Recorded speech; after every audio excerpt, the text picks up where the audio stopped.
Literacy is dead. At least that's what a lot of people are saying. We don't think it's true. We do, however, think literacy is about to look different, a lot different. For many people, the words "the end" signify either satisfaction or sorrow. What happens after the end? How do words become catalysts for progress and advancement? Join us today for the Afterword, a conversation about the future of words. Hi, I'm Amy Boland, literacy specialist, writer, and college instructor. And I'm Holland Webb, a full-time writer and editor. And this is the Afterword. Last week, we talked with bestselling author Melinda Long and librarian Stacie Gardner about books and libraries and why we still need libraries when we all have Google. So we welcome you back, Stacie and Melinda. Do you have any experience with short reads, Stacie? I can honestly say that I don't, but my husband does. He has sort of a short commute, and his favorite thing to do is try to fit in either a podcast or a serial read on his way to and from work. I think he enjoys how quick they are and how much he can get through just by driving. That is really interesting because, I don't think I've had any exposure to short reads, but, have we kind of come full circle? Because, all the Sherlock Holmes stories were done in serials, and I think it's a wonderful idea. I know a lot of people that would enjoy that. I'd like to try to write something like that. That would be fun. I like the idea, too. Sometimes it's hard for me to stop, though. I think I'm not good with cliffhangers. I have to keep going. Yeah. It is interesting, Melinda, that you just brought that up, that we are coming full circle, and I think sometimes when we hold something out a little bit long, eventually it comes back into vogue, and seeing that. And so when I think about the idea of serial reading and the short read, I also think of this being an opportunity to expose people to maybe authors and books that have maybe been in vogue back then, and now we're seeing this resurgence. So do you see how this could support libraries and authors and literary interests? Sure, yeah. What about you, Stace? I think so. I really think that literacy in any form is invaluable. And if the short read is how we're going to get more people drawn in, I'm all for it. I'm a book in the hand kind of person, but I see where it does engage more people. Because that kind of goes into our next topic. Our next question is this idea of new literacies, ebooks, the web. We are starting to navigate a new world of children reading on iPads and tablets, and we don't have actual physical books. And when we think about physical locations of a library and also offering services like the internet and that type of thing, talk to me a little bit about what you see new literacies and ebooks challenging or encouraging how we digest stories, Stacie. I feel like these things, they allow more people access to books that are higher level. I know I was taught that kids who are, say, they're at a second grade reading level on their own, they can listen to a story that is 1 or 2 grade levels above and comprehend when they listen to it. So if we're talking about kids who are perhaps behind their current grade level peers, if you give an audio book, put a book in that format rather than just in their hands, it gives them more opportunities to understand and to love and to engage with the literature. They don't have to fight so much with phonics and comprehending words on a page. It gives them the ability to just listen and enjoy a story that way. And I really feel like kids are into apps, whether it's through Chromebooks. Kids at my school are using Chromebooks, or whether it's on an iPad. If you can access literature that way, it's another way to get it in their hands, especially if they're a little bit reluctant. An ebook or an audio book can give them something to try without it being so much in their face. I try not to pressure kids to get books at the library, but, it can be intimidating walking out of the library with, 3 chapter books thinking, oh, I'm not very good at reading. I don't know how I'm going to get through all these. But if you can recommend it in an ebook format or an audiobook format, it might be better for them. Stories are stories. And people just love stories. When you can get great characterization like Melinda was talking about, and you can feel warmth or understanding with what's going on in the story, I think it doesn't matter if you're reading it or if it's in an ebook or audiobook format. I think you just get drawn in.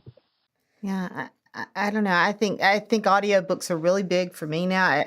I don't know. It was probably 10 years ago. Somebody mentioned to me, I was talking about driving somewhere because I do a lot of on the road business. And so I said something about, I just get so tired on the road. They said, get an audiobook. And I thought, oh, what a great idea. And I just have been stuck ever since. I use them in my headphones while I'm walking the dog, while I'm riding my stationary bicycle. I mean, I use them all the time.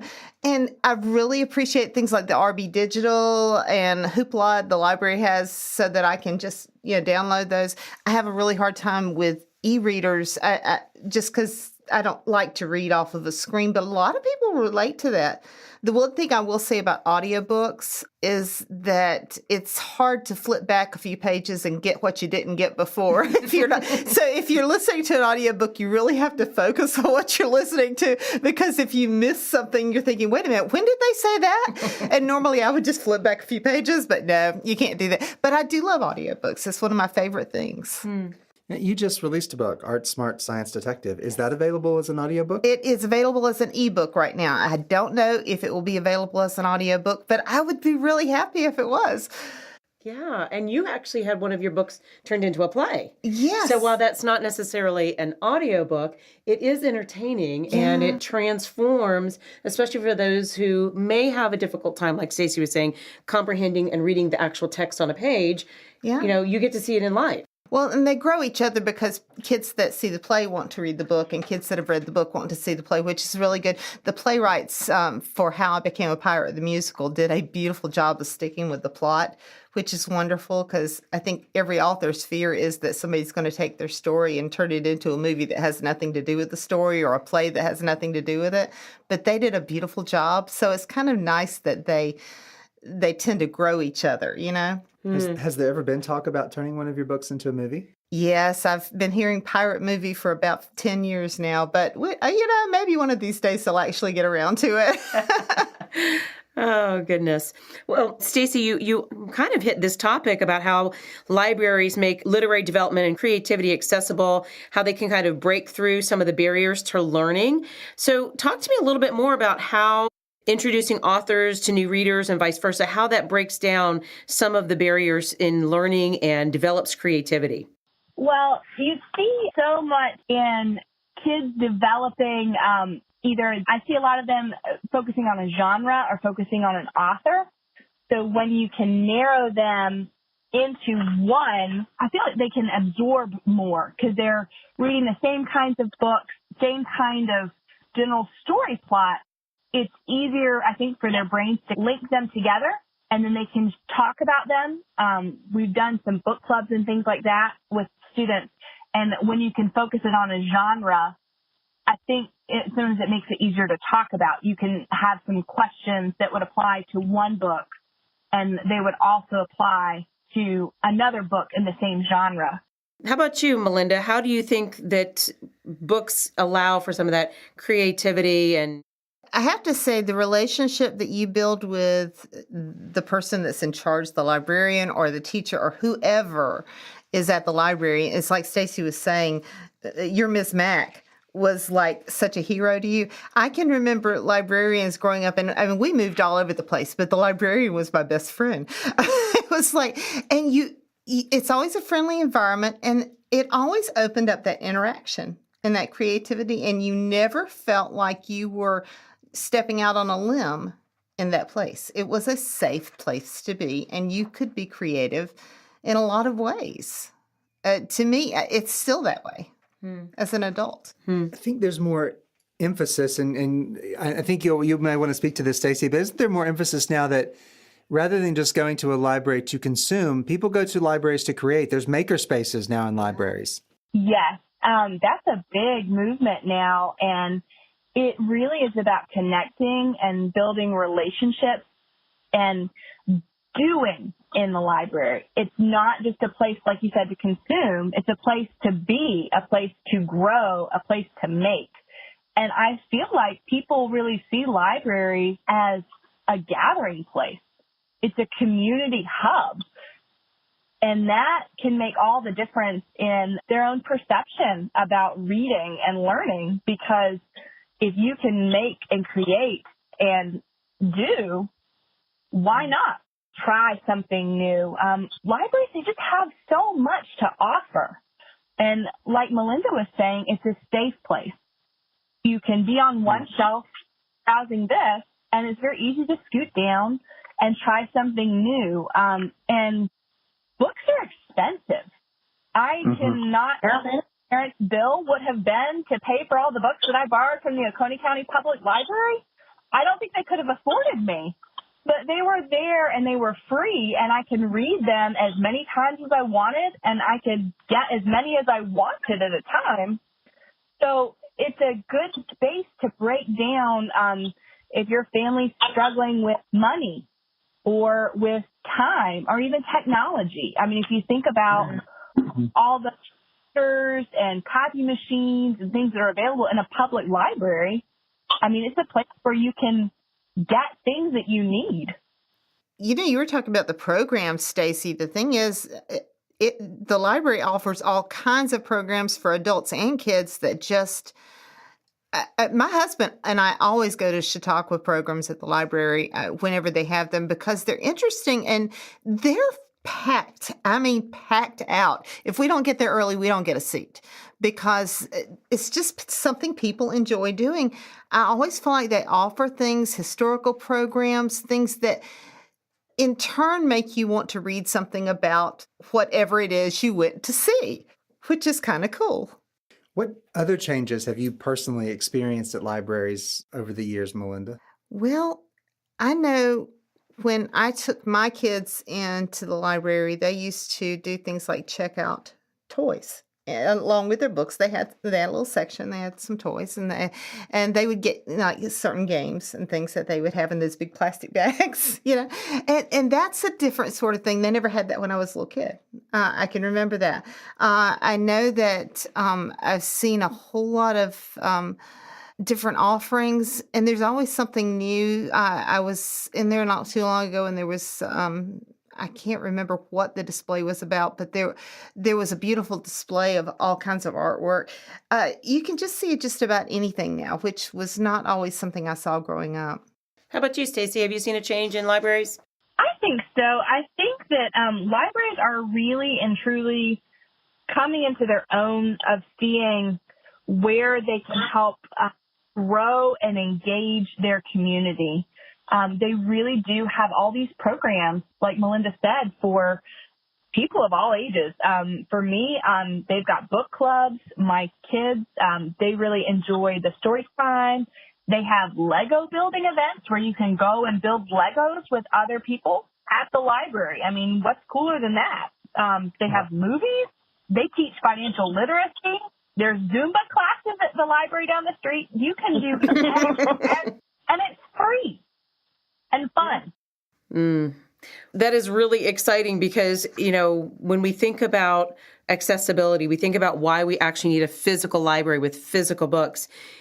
It sounds to me like it's more than just physical books. It sounds like it's something more encompassing. So we're going to maybe ask a question for you to think about this metaphor. What would be a metaphor about the future of books and libraries that would help us grasp the essence of this topic? And Stacie, we'll start with you. I really kind of see a library as a lighthouse.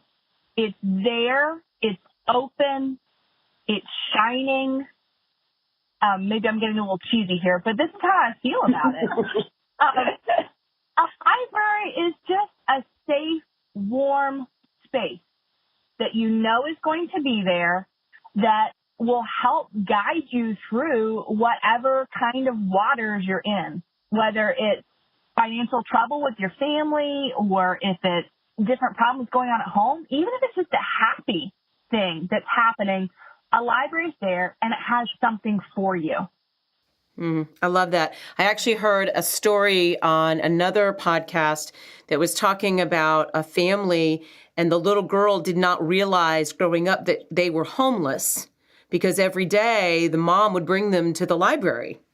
And that was their lighthouse. She had no idea. And the librarian was the one who helped her feel safe and welcomed because she would spend the majority of her day in the library. So I love that metaphor. Thank you.